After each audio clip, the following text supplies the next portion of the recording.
Creating elemental magic spell jars is a wonderful way to connect to the five elements of earth, fire, water, and spirit, and invite them into your magical practice. These jars can be used to cast in a magical circle before performing a ritual or spell. Today, I will walk you through how to make your very own elemental magical spell jars. We will go through how to make one for each of the five elements. Hello!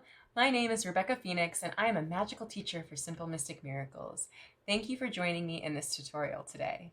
If you love learning about all things magical, remember to like this video, subscribe to our channel, and turn on your post notifications so you always know when witchy content is coming your way. So I originally came up with the idea to make these spell jars as a gift for my love. I wanted to come up with something creative that I thought that he would really like, and he loves casting magic spells and loves the elements, and so I wanted to make him something special. So I came up with this idea to make these beautiful elemental magic jars. So I'm recreating them here for you today to show you how to make your very own at home. I love using these jars when I cast my circle with the four quarters and spirit. I used to light candles and put them in a circle around me for protection, but now I use these jars instead. So I am going to take you through the magical ingredients that you need to construct these beautiful elemental magic spell jars, as well as how to construct them. Okay, so our first magical tool is going to be repurposed food jars. Yes, we're going to be green witches along with our elemental magic here, practicing some green witchery and reusing and recycling old food jars. As you can see, I really love this strawberry jam from Trader Joe's because I had 4 of these jars, and then I'm going to use a bigger one for spirit. So the 4 will be for earth, fire, air, and water. And taking the labels off of these, not the easiest thing in the world, I'm not going to lie, but there are many tutorials that you can find on how to remove labels from your food jars. I highly recommend watching those to do that. But this is just really great to support Gaia as well as our wallets, and we can practice green witchery while we're making these, because green witchery is all about reusing and repurposing and doing anything that helps support Mother Earth. So highly recommend using repurposed jars. Okay, so your next magical ingredient is going to be something to represent each of the 5 elements of earth, fire, water, air, and spirit. So we're going to be using being a little nature witches here as well, we're going to use some dirt. And the dirt is going to represent earth. And I really recommend finding dirt somewhere that is meaningful to you. Maybe in your backyard, your front yard, maybe graveyard dirt, anything that has meaning to you, because we want to add as much of our personal energy to this as possible to really make them powerful and potent. And then the next thing you're going to want to have is some matches to represent fire. So these can be from a special matchbook that you may have from a special place that you went to, or they can just be regular old matches. And then you're going to need some feathers to represent air, and any type of feathers will do. You can use ones that you find out of your pillows in the backyard, anything again that's meaningful to you. I really want you to emphasize that. Pick things that have meaning to you, that are special to you. And I'm going to use yellow here and some white feathers because yellow is the color of air, the air element. And then we're going to use some water. So for obviously to represent water, I'm using holy water here. So again, using special water, you could use moon water, you could use sun water, and charged by the moon or the sun, or you could gather rain water if it's raining near you. So again, blessing it and having something very sacred for all of your elements. So I'm going to use my holy water that I have made for other magical practices. And then I am also going to use this tanzanite crystal to represent spirit. So tanzanite is my favorite type of crystal. It's also my favorite color. I love the indigo color. So you're going to pick whatever feels like spirit or divinity to you. So whatever represents ether to you and is special to you. And you're just going to keep adding little magical elements into your spirit jar, which I'll talk about later on as well. But some kind of stone or crystal is a great idea. Okay, so your next magical tool is going to be labels for each of your 5 jars that represent the elements, and it's going to have the different characteristics of each element. So I made them in the colors that they correspond to: green for earth, red for fire, yellow for air, blue for water, and then purple or violet for spirit. So I just traced the lid of my jars here because I plan on pasting them on the top of my jars. But you guys can make them however you want. Get creative here. Where do you want your labels on your jars? How does it look and feel best to you? But I like doing this so I can remember what each of the elements represents when I'm calling them in my circle, so I can really honor each of their different characteristics. And the characteristics that I wrote down were for earth, stability and foundation for life; fire, protection and passion; air, knowledge and intellect; water, emotion and wisdom; and ether, spirit and divinity. And then the next magical tool is going to be sigils to represent, again, your elements. So I have a sigil for each one that represents each element. So these are little pendants. I make jewelry, so I happen to have these, and I just pasted them on to pieces of construction paper and cut them out. Just because, again, I wanted to have the color added element of this as well. You could just simply draw your own. You could print your own. You could put them on felt. You could put them on so many different, if you don't want to buy pendants, you could do so many different ways. You could get creative here. You could draw them straight onto the jars. You could paint them onto the jars. Again, get creative here. Make up your own ways. This is just the way that I like to do it. And I'm going to paste them inside of the jars because I really like the way the lights are going to glow and amplify them from inside the jar. And then you're going to need some glue if you are gluing down some labels and your little sigils here. So glue if you are doing that. And then the most important and fun and magical part of this all is that you're going to need little mini fairy lights. And I just found these on Amazon. You're going to want one for each color to represent the elements again: green, red, yellow, blue, and purple or white for ether. So these are the most magical part, like I said, for our Elemental Magick jars. It's going to make them look really whimsical and beautiful and magical. And this is what we're going to light up instead of candles when we're casting our circles. And then you're also going to want some sticky sided Velcro because a little controller that you turn on your lights with, you're going to want to stick those to the back of the jar so they're not hanging around and, hitting your jar and breaking it. Okay, so now we're going to start by pasting our labels onto our jars. So again, you do however you want you to do this here. I am going to put them on the top of my lid of my jar so I can see it and I can read it. So I'm just going to glue every single one of mine down here.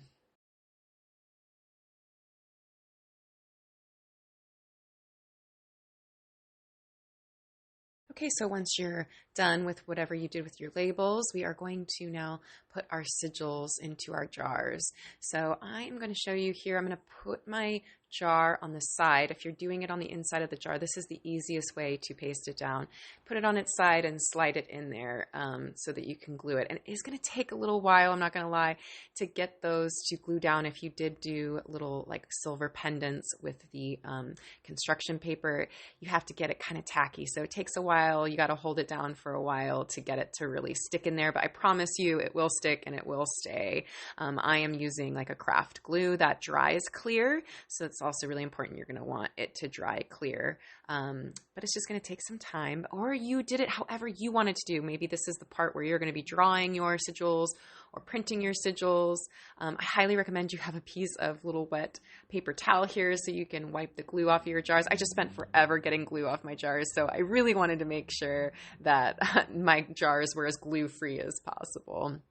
But again, get creative, do whatever you want to do here with the sigils for the elements. And this is how they turned out. I love how they look on the inside. They look amazing. I'm so excited. Okay, so next we're going to add our magical ingredients that represent the elements for each one. So we're going to start with earth. So we're going to put our dirt in that represents earth. We're really going to want to charge the earth with our hands. So we're going to really be putting our intention of calling this element of earth in, its stability and its foundation for life, and really charging that with our hands, that intention, and also protection, so that when we're casting our circle or these elemental jars are in our space or on our altar, they really are honoring the element of which we are calling in. So I'm just pushing and intending that energy into this dirt and earth. And I love working with dirt, by the way, because it makes me feel like such a nature witch. I love being a green witch. I love working with all sorts of natural elements, which I love about these elemental jars. They definitely work with Green Witchery. So Elemental Magick and Green Witchery are working well together. I think they're an amazing way to combine different types of magical practices. And then once you're done charging your dirt with your intention, then you're going to put that into your jar. And then next, you're going to do that with your matches for fire. And again, fire is for protection and passion. So really honoring that energy and calling that energy into these matches and charging that with your hands. And then you're going to put your matches inside your jar. And then next, we're going to do our feathers. So same thing. You're just going to, again, set intention for air, which is knowledge and intellect, and the energy of that to be inside of your jars, really honoring the element of air. And then you're going to put those inside your jar. And you can arrange them in a pretty way if you want as well. And then next we're going to add our sacred water. So again, charging our water with the intention of emotion and wisdom, that those are the aspects of water that we're bringing in when we call in water, really honoring that element. And we're going to put our water into our jar. Looks so cool. I love it. And then now we're going to put our crystal in for ether or spirit or whatever you chose to represent ether and spirit. And again, hold it in your hands and really charge it with the intent of representing spirit and divinity and calling those energetic aspects in. And then you're going to place that inside your jar. Okay, so now we're going to do my favorite part. We're going to put the lights into each jar. So you're going to take your little fairy lights and test them and make sure that they're the right color before you put them in there, because they kind of are a pain in the butt to get in there sometimes. So you're just going to unravel each set. Now, be patient. So I'm going to tell you from experience that when I rushed through trying to unravel these, they got a little tangled up. So you want to just take your time with unraveling them, and then you're going to put them into your jar, arrange them into your jar in whichever way looks beautiful to you. I like to just lay them out flat so they get really flat and I can shape them around, but you do whatever feels good to you. And then if you see there, I have the hard plastic part on the outside of the jar, and then all of the lights are in the inside of the jar. Okay, and then you're going to do that for the rest of the other elements as well. So test to make sure you have the right color, unravel them, and arrange them in your jar in whichever way looks pretty to you. And I do want to note here too, you are going to want to have waterproof lights. Mine are waterproof because we are putting them in a jar that has water in them. Okay, and one more thing I wanted to mention here was I did take out my matches and my feathers to rearrange them inside of the lights. I really wanted to make them look pretty and kind of like stand around the lights and be woven into the lights. So feel free to rearrange your feathers and your matches inside your lights. That's okay if you can if you want to take them out of your jars.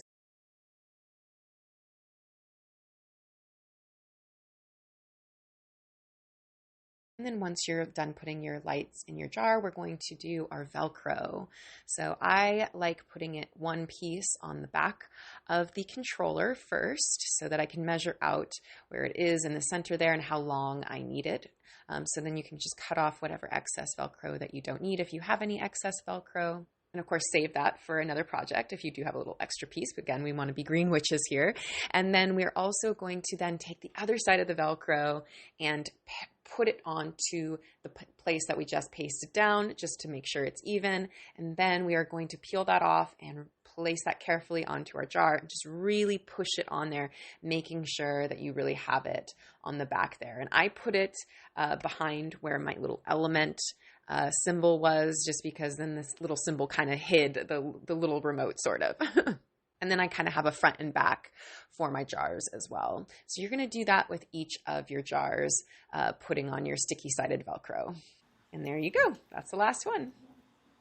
And now for the final reveal, you guys, I'm going to turn the lights on to show you how amazing they look all lit up. So we have earth, fire, air, water, and ether. Oh, you guys, they look so amazing. Give you guys a little bit of a close-up here. See, you can see that element behind there. How cool is this? Oh, they look amazing. Oh, I love making these so much, you guys. They look incredible. So cool. Oh, that blue just looks amazing. So you have a couple options for what you can do with these jars. You can put them on your altar to represent and honor the 5 elements. You can also put them in the 4 corners of a room that's sacred to you. Maybe it's your bedroom and you want to feel safe and protected and surrounded.